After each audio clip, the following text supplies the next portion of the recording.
मैं उस पागल पिशाचिनी की आत्मकथा को सुनने में भी भोर हो चुका था। मुझे इस बात का जरा सा भी याद नहीं आ रहा था कि मुझे पागल बाबा ने जिस अद्भुत साधना में लीन कर दिया है, उस साधना को पूर्ण करके इन पिशाचनियों से जल्दी छुटकारा पाना है।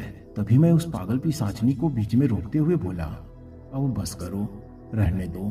तुम्हारी आत्मकथा सुनकर मैं अपनी आत्मकथा को भूल चुका हूँ। वैसे तुम्हारी आत्मकथा सचमुच में बहुत ही अलग है, फिर कभी सुना देना। मैं तुमसे एक बात पूछना चाहता हूँ। पिशाचनी लोक की राजमाता बनने के बाद तुम्हारे अंदर तो बहुत घमंड आ गया है। इस पिशाचनी लोक में अब तुम्हारी जो भी मर्जी होगी वो करोगी। पागल पिशाचनी बोली, कैसी बातें कर रहे हो? मैं वही करूंगी जो मुझे करनी चाहिए। शायद तुम दंत्रिका देवी के लिए इतना परेशान हो रहे हो। उसकी दुर्दशा आखिर तुमसे देखी क्यों नहीं जा रही है? उसमें क्या खूबियां तुमको नजर आई जो तुम उसकी ओर आकर्षित होते जा रहे हो? उसके कारण तुम मुझे भरी सभा में लज्जित करने का कार्य किए हो। फिर भी मैं चुप रही। मैं तुमसे यहाँ मिलने आई तो तुम मुझे यहाँ भी जलील किए जा रहे हो। आखिर तुम चाहते क्या हो?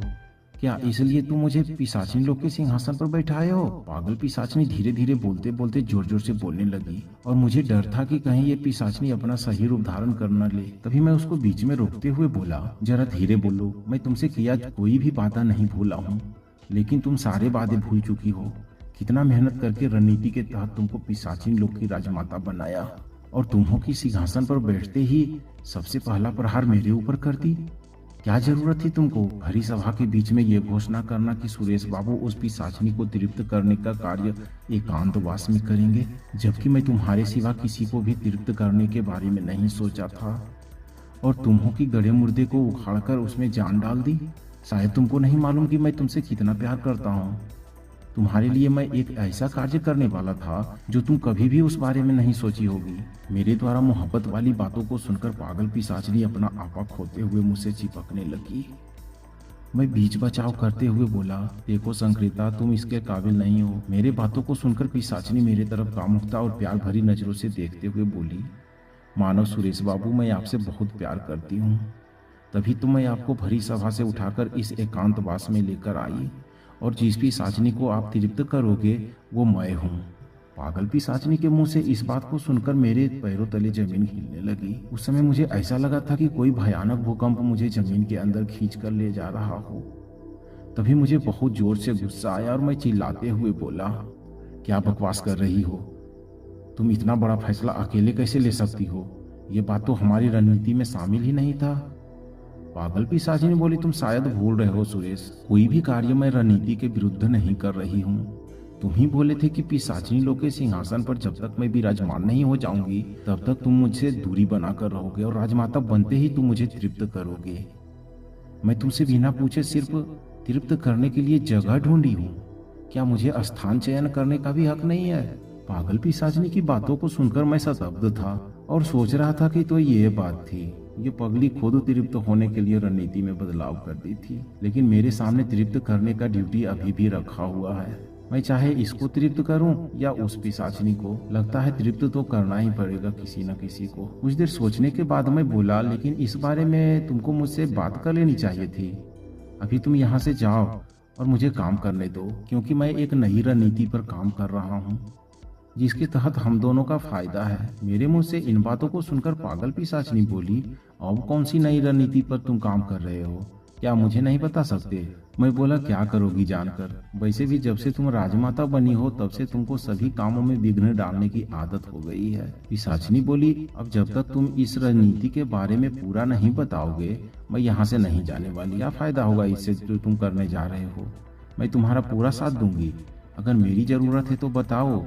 मैं बोला, अगर तुम साथ देना चाहती हो तो ठीक है, तुम अभी मुझे अपने साथ राजमाता के शयन कक्ष में लेकर चलो और वहां चलकर मुझे अकेला छोड़ देना। जब तुम्हारी जरूरत होगी मैं तुमको बताऊंगा। पागल पिशाचिनी बोली, तो चलो ना, मैंने कब मना किया? पागल पिशाचिनी मेरी बातों को सुनकर खुश थी। शायद वो सोच रही थी कि मुझे अपने साथ शयन कक्ष में ले जाकर मेरे से तृप्त हो जाएगी। मैं राजमाता पागल पिशाचिनी के साथ उस जगह पर पहुंच गया। मुझे उस जगह पर ले जाते समय मेरी आंखों को ढक दिया गया था ताकि मैं उस अदृश्य जगह के बारे में नहीं जान पाऊं। मैं वहां पहुंचते ही पागल पिशाचिनी से बोला, अब तुम अपने शयन कक्ष में जाकर आराम करो। वो जगह देखने में बहुत ही विचित्र और सुंदर लग रहा था। मैं उस जगह में घूमने लगा मैं उस चाबी की तलाश में चप्पा चप्पा छान मारा। उस चाबी को ढूंढते हुए मुझे सुबह से शाम हो गई। तभी मुझे एक सोने और हीरे से जड़ा हुआ दरवाजा दिखाई दिया। मैं उस दरवाजे के पास जाकर सोचने लगा कि शायद यही दरवाजा मुझे अपनी मंजिल तक पहुंचाएगा। मैं इन सब बातों को सोच ही रहा था कि अचानक किसी ने पीछे से मेरे दिमाग में बिजली का झटका दे दिया। झटका महसूस होते ही मैं मूर्छित होकर जमीन पर गिर गया। कुछ देर बाद मेरी आंखें खुली और मैं अपने नजरों के सामने के नजारों को देखकर दंग हो गया, क्योंकि मेरे नजरों के सामने निर्मोही सरपंच अपने दोनों हाथों में बिजली करंट वाला वायर लेकर खड़ा था और वो पागल तांत्रिक जो मुझे मारने के लिए मेरे चेहरे पर गर्म चाय को फेंका था, उस तांत्रिक के दोनों हाथ और पैर बंधे हुए थे। मेरे दिमाग में करंट लगते ही मैं बिस्तर पर उठकर बैठ गया और बोला, ये क्या मजाक है? कौन हो तुम लोग? निर्मोही सरपंच मेरे मुंह से इस बात को सुनते ही मेरे नजदीक आकर बैठ गया और बोलने लगा, अच्छा तो अब तुम हमको पहचानते भी नहीं हो? मैं बोला, नहीं, मैं किसी को नहीं पहचानता। तभी पागल तांत्रिक रो रो कर बोलने लगा, राघव तुमको ये क्या हो गया? क्या तुम सोने के बाद कोमा में चले जाते हो? याद करो राघव, क्या तुमको सच में कुछ याद नहीं है?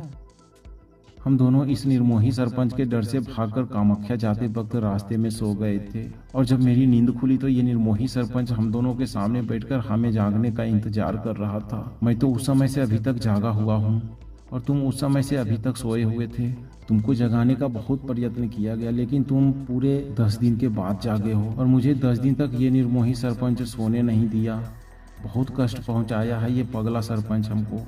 मैं उस तांत्रिक की बातों को चुपचाप सुन रहा था और अब मुझे सभी बातें याद आ चुकी थी, लेकिन मैं याददाश्त खोने के बहाने करते हुए बोला, ऐ पागल, तुम ये राघव किसको बोल रहे हो? मेरा नाम तो सुरेश है और मैं पिशाचिनी लोक में आकर फंस गया हूँ।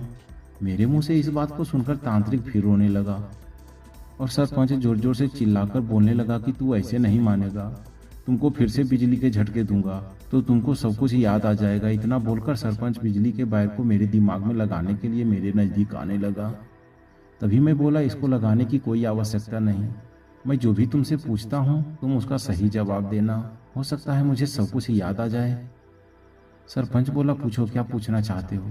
पहले तुम ये बताओ कि इस तांत्रिक का क्या गलती है जो तुम इसको निद्रा उत्पीड़न के जरिए प्रताड़ित किए जा रहे हो। इसको सोने दो, नहीं तो अनिद्रा इसकी जान ले लेगी। और तुम मेरे पीछे क्यों पड़ा है? मेरे मुंह से इन सब बातों को सुनकर सरपंच तांत्रिक को देखते हुए बोला, ठीक है, अब तुम सो सकते हो, लेकिन हर आधे घंटे पर तुमको जागना होगा। और तुम सुनो, मैं ये जानना चाहता था कि तुम मेरे गांव में जिस लीला देवी से मिलने गए थे वो डायन कहाँ है? मुझे वो हर हाल में चाहिए, क्योंकि उसने मेरे खानदान के इकलौते चिराग को चबा गई है। तुम दोनों को पता है उसके बारे में, और जब तक तुम लोग नहीं बताओगे तब तक मैं तुम दोनों को प्रताड़ित करता रहूंगा।